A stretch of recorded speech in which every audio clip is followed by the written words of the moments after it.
Welcome to all my viewers bikers को मैं तहे दिल से स्वागत करता हूँ। आज हम लोग हीरो की जो एक्सट्रीम जो अभी लॉन्चिंग हुई है रिसेंटली आपने देखी 125 सीसी की बाइक आई है एक्सट्रीम मार्केट में। तो हम आज उसके राइवल्स के बारे में बात करने जा रहे हैं। जैसे कि मार्केट में आपने इससे पहले भी कुछ 125 सीसी की बाइक्स मार्केट में देखी है, लाइक टीवीएस रेडर और एनएस 125 जो कि बजाज प्रोवाइड करवाती है। तो आज हम उनका कंपैरिजन करेंगे। और सबसे पहले आपको व्यूवर्स आपसे रिक्वेस्ट कर देना चाहता हूँ कि सब्सक्राइब करना ना भूलिएगा, नए व्यूवर्स जो भी हैं, और लाइक जो वीडियो के अंत में बहुत ही ज़रूरी है आपका। और हम लोग शुरू करते हैं आज का कंटेंट। जो प्रीमियम 125 सीसी की मोटरसाइकिल आप देख रहे हैं स्क्रीन के ऊपर, एक्सट्रीम, जो कि अभी हाल ही में जो लॉन्च हुई है 125 सेगमेंट में, टीवीएस का जो रेडर 125 आपको एक पॉसिबल जो परफॉर्मेंस देता है 125 सीसी के साथ में। और ये कहना सही भी होगा कि कोई बकवास बात नहीं है इसमें, क्योंकि एक सही दृष्टिकोण वाली बाइक डिजाइन की है टीवीएस ने, और जो भरपूर लुत्फ उठाने के लिए राइडर को फुल एग्जॉस्ट करने की जरूरत है बस। और हीरो मोटोकॉर्प ने अपने जो नए लॉन्च एक्सट्रीम 125 के साथ में जो बातचीत में जो उन्होंने बात बताई है, तो एक स्वाभाविक तुलना स्पष्ट भी है कि हम बिल्कुल सही करते हैं ये कंपैरिजन वीडियो बना के। हीरो एक्सट्रीम 125 इसकी तुलना अगर हम लोग देखें तो ओजी प्रीमियम 125 सीसी मोटरसाइकिल जो कि पल्सर एनएस 125 के बिना कोई मतलब नहीं होगा। शुरू करने से पहले हमें यह एक्सेप्ट कर लेना चाहिए कि पल्सर एनएस 125 ने शुरुआत के बाद से केवल कुछ नॉर्मल स्टिकर जो उन्होंने चेंजेस किए हैं, जो कॉस्मेटिक के अंदर आप देख सकते हैं, तो वो कोई ज्यादा माइलस्टोन नहीं है, तो एंगेज किया। लेकिन कह सकते हैं कि NS 160 का भी एक मतलब होता वर्जन है, ठीक है ना, ग्रैंड ग्रैंड चाइल्ड कह सकते हैं NS 125 को। NS 160 का थोड़े बहुत चेंजेस करके उन्होंने गाड़ी को मार्केट में उतारा। हालांकि सभी की जो नजर है वो इस समय जो न्यू एक्सट्रीम लॉन्च हुई है हीरो की, वो खास दिखने में बहुत ही एक्सट्रीम जैसे कि नाम है उससे ही वो पता चल रहा है कि उसके जो फेयरिंग्स और जो उसके आउटलुक्स निकल के आ रहे हैं वो काफी हद तक बेहतर लग रहे हैं। ऐसी ऐसी जो चेंजेस है हमें जो अदर मार्केट्स में बाइक है जैसे यामाहा की हम लोग बात कर सकते हैं MT-15 जो आपको देखने को मिलती है, उस तरह से इसके जो डिजाइन है, जो आउटलुक्स हैं, वो उसमें काफी इंस्पायर्ड लगते हैं। और जो कि ये सबसे स्पोर्टी मोटरसाइकिल में से एक है, और नया डिजाइन बहुत ही आकर्षक है, और इसमें मसलिक इसको दिखाया गया है, और जो आकर्षण से भरपूर है, जो एक नई पीढ़ी की युवा को, जो राइडर्स को पसंद आएगी। एक्सट्रीम 125 आर अन्य दो की तुलना में, जो टीवीएस रेडर है और जो NS 125 है, इसमें सबसे ज्यादा बेहतर जो रोड जो परफॉर्मेंस है वो क्रिएट करने में भी ये सक्षम है। और हम लोग बात करते हैं कि पावर ट्रेन का सवाल है, तो उन सभी में सिंगल सिलेंडर जो इंजन है उसका यूज किया गया है 125 सीसी के जो करीब है। और टीवीएस रेडर एकमात्र ऐसा है जिसमें 3V हेड है, और यह एक बहुत कह सकते हैं कि अच्छा डिसीजन है। और इसके साथ में ऑयल और जो कह सकते हैं एयर कूल्ड आपको देखने को मिलता है काफी में, तो इसके अंदर आपको एयर प्लस ऑयल कूल्ड भी देखने को मिल रहा है। इसके लिए बहुत ही अच्छी होल्ड प्रणाली है, और आवश्यकता नहीं है कि इसके अंदर पल्सर NS 125 में 4V हेड भी है।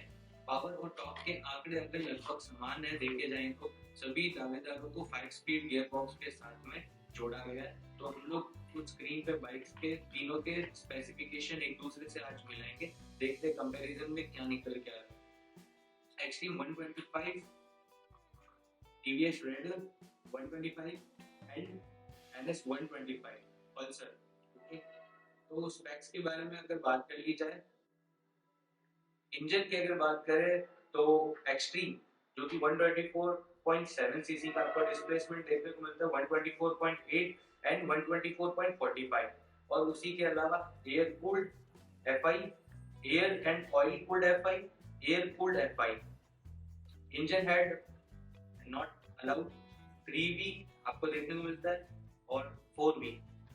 पावर में 11.4 bhp जो कि 8250 आरपीएम पे जनरेट होता है, 11.22 bhp 7500 आरपीएम पे, 11.82 bhp जो कि 8500 आरपीएम पे जनरेट होता है। टॉर्क की बात करें तो 10.5 एनएम का जो टॉर्क है 6000 आरपीएम पे जनरेट होता है। 11.2 एनएम का जो टॉर्क जनरेट होता है 6000 आरपीएम पे, और जो 11 एनएम का 7000 आरपीएम पे टॉर्क जनरेट होता है। तो इसी के साथ में हम लोग अब जानते हैं ट्रांसमिशन, जो कि 5 स्पीड तीनों में ही रहने वाला है। उसके अलावा व्हील बेस जो है और ग्राउंड क्लियरेंस, ये सब आपको स्क्रीन पे दिख रहे हैं। सीट जो राइडर की है वो काफी मुझे अच्छी लगी, एक्सट्रीम की 125 comparing to other two both bikes. और कर्व वेट जो है वो गाड़ी का देखा जाए तो 136, 123 और 144 टीवीएस का सबसे लाइट वेटेड है, क्योंकि कॉस्मेटिक और थोड़ा मतलब जैसे कम रेंज के जो लोग जो लेना पसंद कर रहे हैं, सबकी पॉकेट तक आ जाए, तो टीवीएस हमारे देश में ऐसी गाड़ियां बनाती है। हीरो थोड़ा सा उसके अंदर एनहेंस करती है, खुद को उभरते हुए नजर आ रही है। और वहीं हमारे पास पल्सर भी है, लेकिन उसमें कुछ ज्यादा उन्होंने चेंजेस नहीं किए, तो उसको थोड़ा वैसे ही रखा है। तो इसके बारे में क्या ही बात करें। फ्यूल टैंक की बात करें तो 10, 10 और 12 पल्सर एनएस सबसे ज्यादा आपको 12 लीटर टैंक की कैपेसिटी आपको प्रोवाइड करती है। और अगर हम लोग बात करें तो 66 का माइलेज हमें यहाँ देखने को मिल रहा है, यहाँ 67 है और यही 56 हमें देखने को मिल रहा है, सबसे ज्यादा माइलेज के होते हुए भी। और ये काफी स्टंट महीने की बाइक रह चुकी है, तो इसे हल्के में देना भी ये सही नहीं है। फ्रंट टायर आपको 90-90-17 का मिलता है, 80-100-17 और 80-100-17 का आपको देखने को मिलता है। रियर की बात करें तो 120-80-17, 190-17 और 190-17 का ही सेम देखने को मिलता है।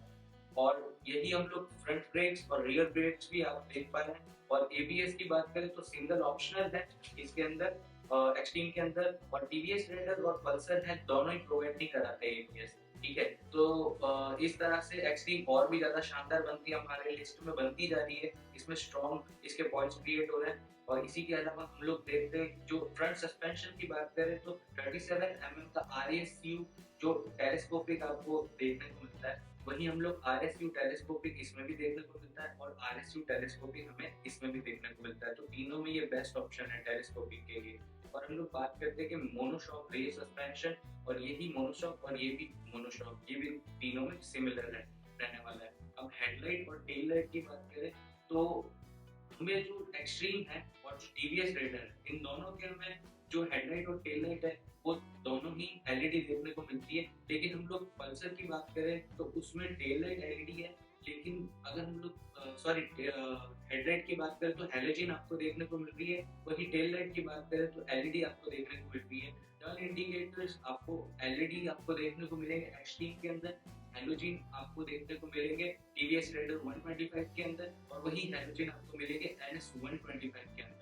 और इंस्ट्रूमेंट क्लस्टर की बात करें तो fully digital LCD, fully digital 5 TFT, और वही सेमी डिजिटल आपको देखने को मिलता है बजाज पल्सर में। ब्लूटूथ का आपको कॉल और एसएमएस अलर्ट आपको मिल जाएगा। तो इसके अंदर आपको सबसे ज्यादा voice assist, call management, navigation, notification, weather updates, sports updates, 99 connected other features भी इसके अंदर अवेलेबल है दोस्तों। टीवीएस ने बहुत सारे फीचर्स प्रोवाइड करवाए हैं इतने से कम लिमिट के अंदर जो दाम है इसके, और पल्सर एनएस ने इसके अंदर कोई प्रोवाइड नहीं कराए। वही यूएसबी चार्जर आपको देखने को मिलता है इधर भी, लेकिन पल्सर एनएस में आपको नहीं देखने को मिलता है। राइड मोड्स है जो आपको एक्सट्रीम में आपको गायब दिखेंगे, वही इको पावर और आपको देखने को मिल जाता है टीवीएस रेडर के अंदर। और आपको जो पल्सर है उसके अंदर भी राइडिंग आपको मोड देखने को मिलती नहीं है। 95,000 से 99,500 तक आपको इसकी एक्स शोरूम प्राइस देखने को मिलती है। टीवीएस रेडर की 95,000 से 1,02,000 तक इसकी प्राइस रेशियो जाती है। और अगर हम लोग बात करें एनएस 125 की तो 1,05,000 तक आपको इसकी प्राइस देखने को मिलती है। और जो हमारा कंपैरिजन है और इसका दावा मैंने आपको जो किया है कि जो हमारी ऑलरेडी जो पायदान में सबसे ऊपर जो गाड़ी जा रही है वो एक्सट्रीम इस तरह से ही ऊपर बनी हुई है, लेकिन उसको टक्कर देने में 125 और जो एनएस है वो बिल्कुल पीछे नहीं है। और इसी तरह से आज का हमारा ये वीडियो यही एंड होता है। तो हमें बताना कमेंट सेक्शन में कि कौन सी गाड़ी आपको सही लगी, फिर हम आपसे मिलेंगे नए वीडियो में, तब तक के लिए जय हिंद।